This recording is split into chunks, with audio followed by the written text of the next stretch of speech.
And look, I know that the juice is the most important part. You know that too. And so does your logical brain. But your logical brain isn't the thing that makes you buy these things, right?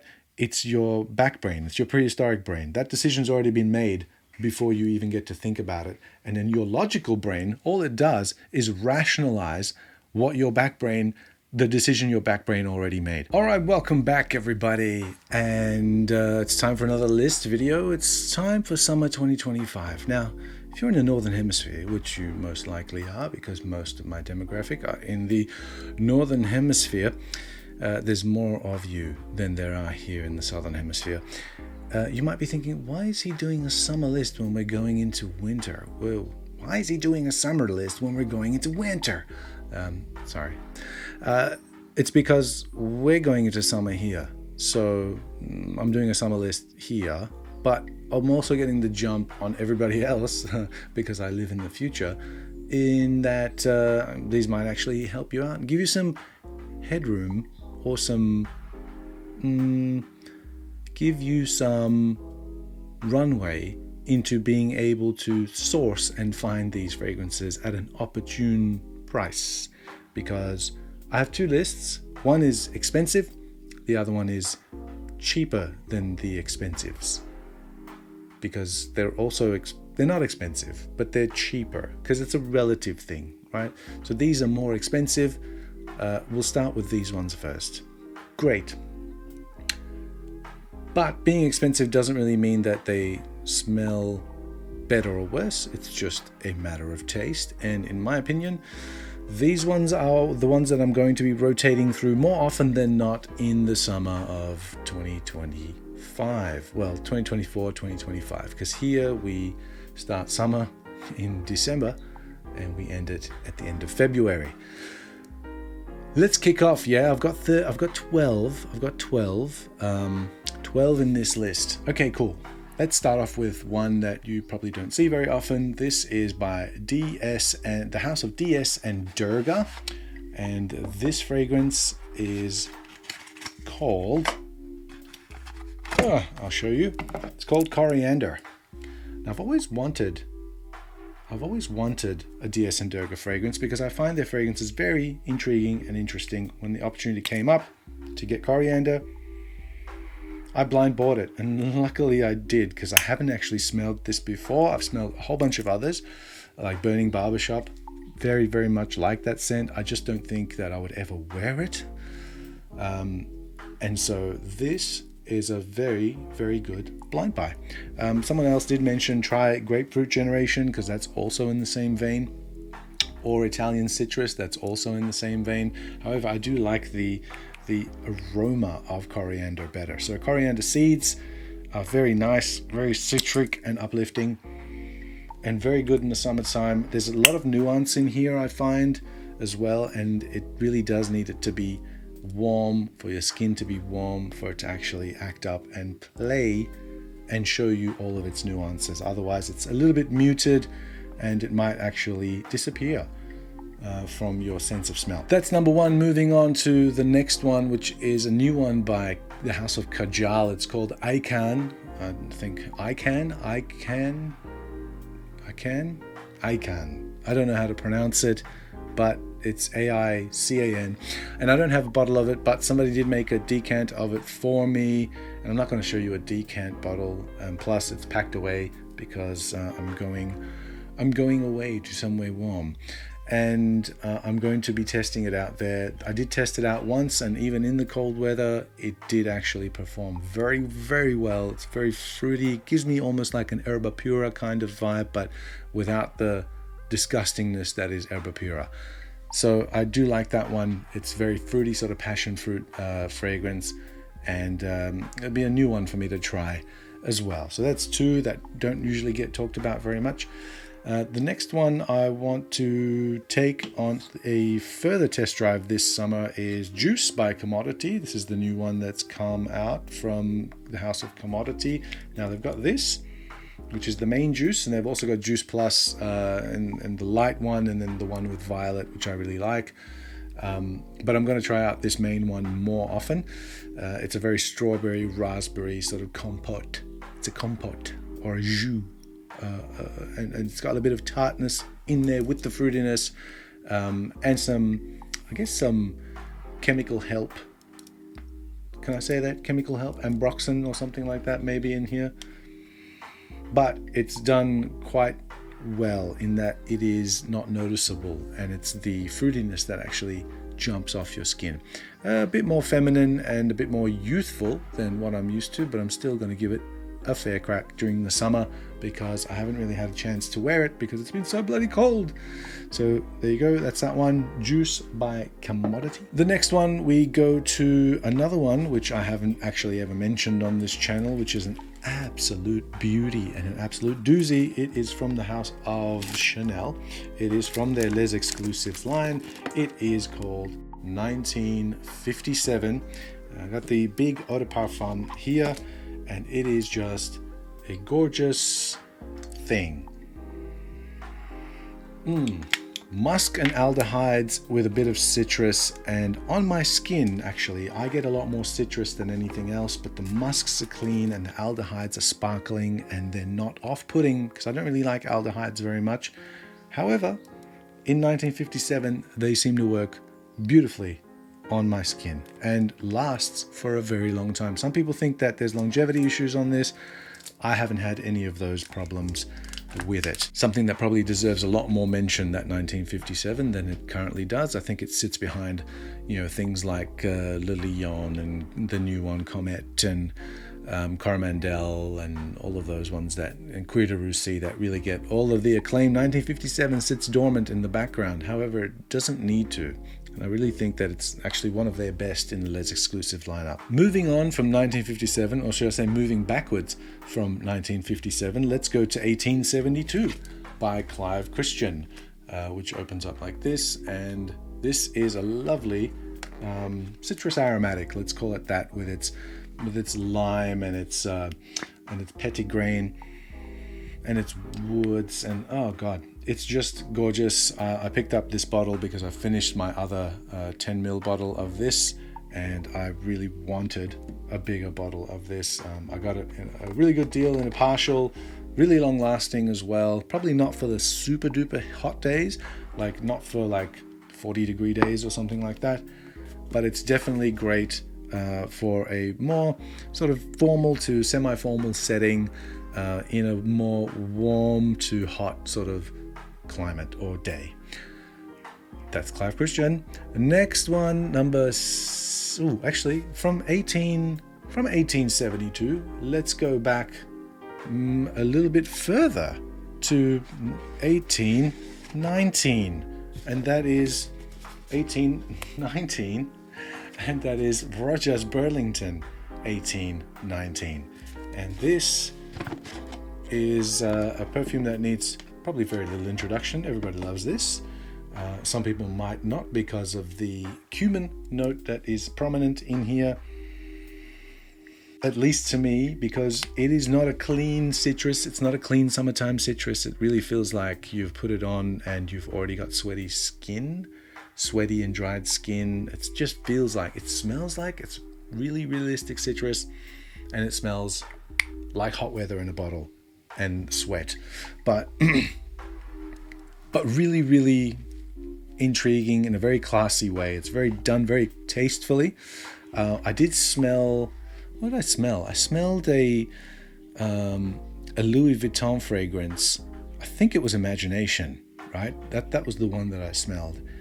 Or was it Tiger from Bulgari? I smelled one of those and I went, this is like a dupe of Burlington, just without the funk, right? So if you want like a cleaner version of a very realistic citrus, then you could look up one of those ones. I forget which one it is, but yeah, if you want a more interesting one, it's this. This is probably actually even cheaper than those.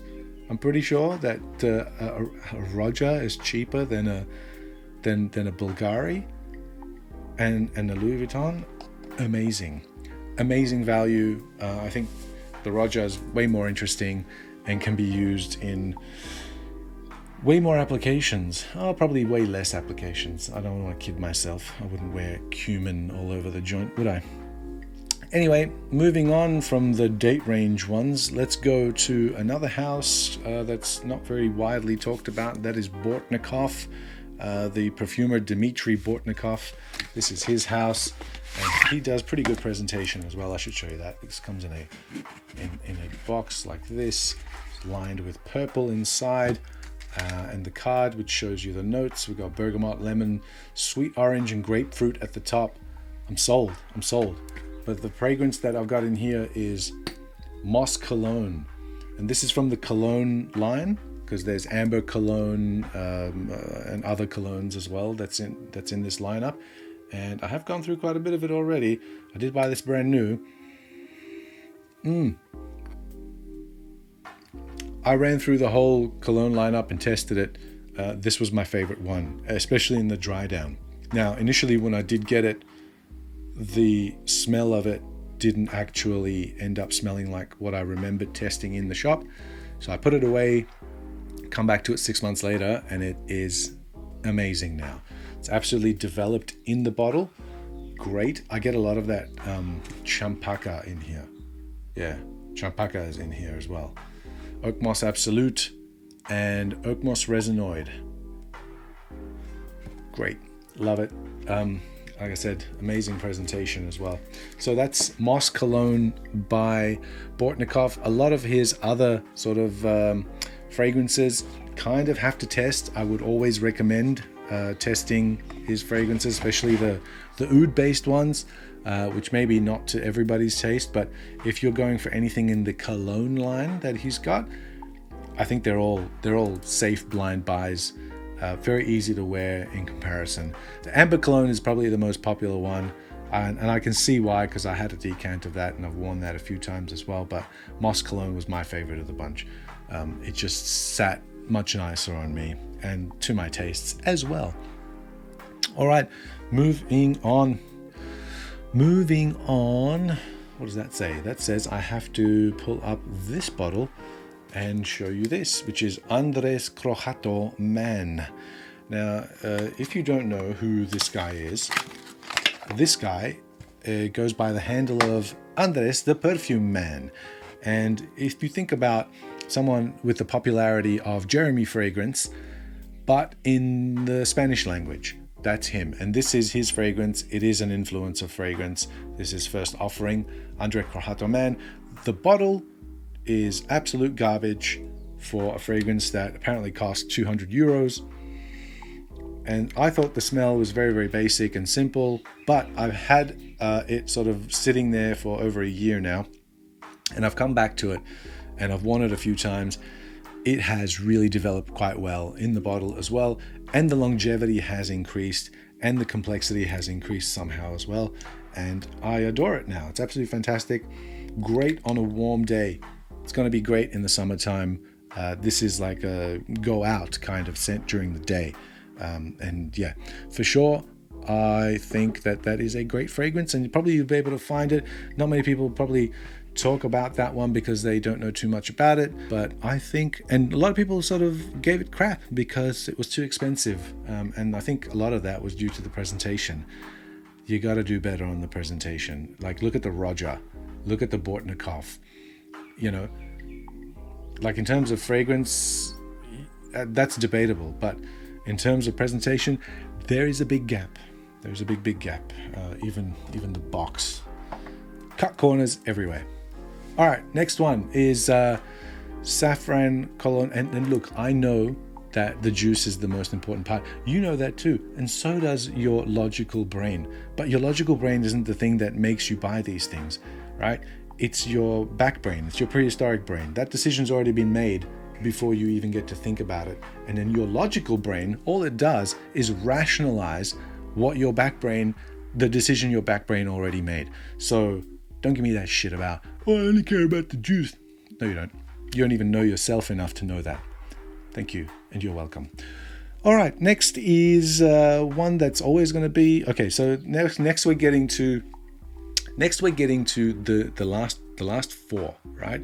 The last four are always going to be in my summer rotation, always, because they are that good. Okay, Now that that's out of the way, let me show you this by Nishane. This is Saffron Colonise, or colonize. Colonize you. I'm gonna colonize you. No, yeah, that sounds bad. I'm gonna colonize you. I'm gonna saffron colonize you now. All right.